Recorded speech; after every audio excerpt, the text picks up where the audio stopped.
আমরা যখন মাঠে আসবো তা আমরা টেবিলের এই পাশ থেকে আসি আর ওই পাশ থেকেই যাই, তখনই ড্রেজারগুলো উধাও হয়ে যায়। এখানে জেলা প্রশাসন, উপজেলা প্রশাসন বলে কিছু শব্দ আছে। প্রশাসনের তাহলে কাজটা কি? ড্রেজার দিয়ে কারা মাটি ভরছে এটা পুলিশ প্রশাসন, জেলা প্রশাসন, উপজেলা প্রশাসন জানে না, এটা হতে পারে না। আজকে ড্রেজার থাকুক বা না থাকুক, ড্রেজার যেন আড়িয়াল বিলে আর না আসে, আপনি সেই ব্যবস্থা গ্রহণ করবেন এবং আপনি নিয়মিত তদারকি করবেন। এবং এই নিয়মিত তদারকিতে আপনি প্রয়োজনে এলাকাবাসী, সংবাদকর্মীদেরকে যুক্ত করবেন।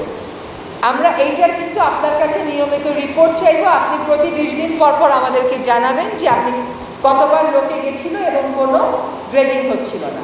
আপনাদের কাছে অনুরোধ, কোথাও ড্রেজিংয়ের সংবাদ পেলে আমাদেরকেও জানাবেন, ডিসি মহোদয়কেও জানাবেন। আমরা খাল যেগুলো সংযোগ বিচ্ছিন্ন হয়ে গেছে, পলি পড়ে পদ্মার প্রবাহ কমে যেই কারণেই হোক না কেন, সেইগুলো সংযোগ এবং পুনর্খননের ব্যবস্থা নিতে আমার IWM এর প্রজেক্ট শেষ করার দরকার নেই।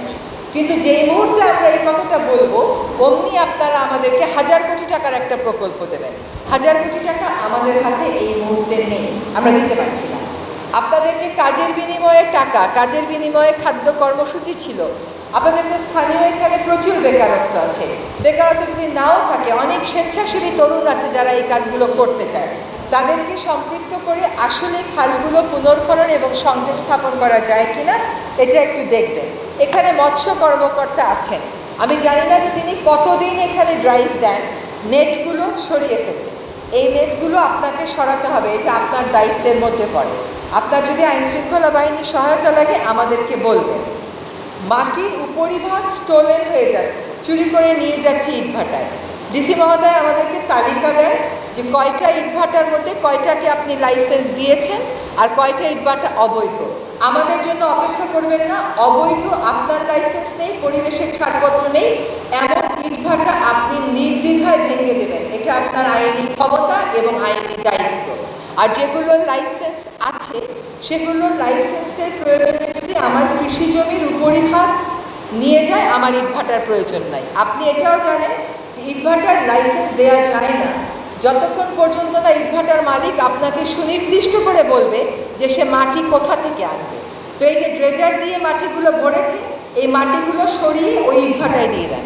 এই মাটিগুলো আপনাকে সরাবার ব্যবস্থা করতে হবে, তারপরে তো আমি বিলটাকে রক্ষা করতে পারবো না। এবং একবার যখন আপনি যারা ড্রেজার দিয়ে মাটি ভরেছে তাদেরকে আইনশৃঙ্খলা বাহিনীকে দিয়ে বাধ্য করেন মাটি সরাতে, সেরকম দৃষ্টান্ত আমরা করেছি, প্রয়োজনে আমাদের থেকে জিজ্ঞেস করবেন, তারা মাটিগুলো সরাতে বাধ্য হবে এবং তখনই অন্য ড্রেজার আর এখানে আসবে না।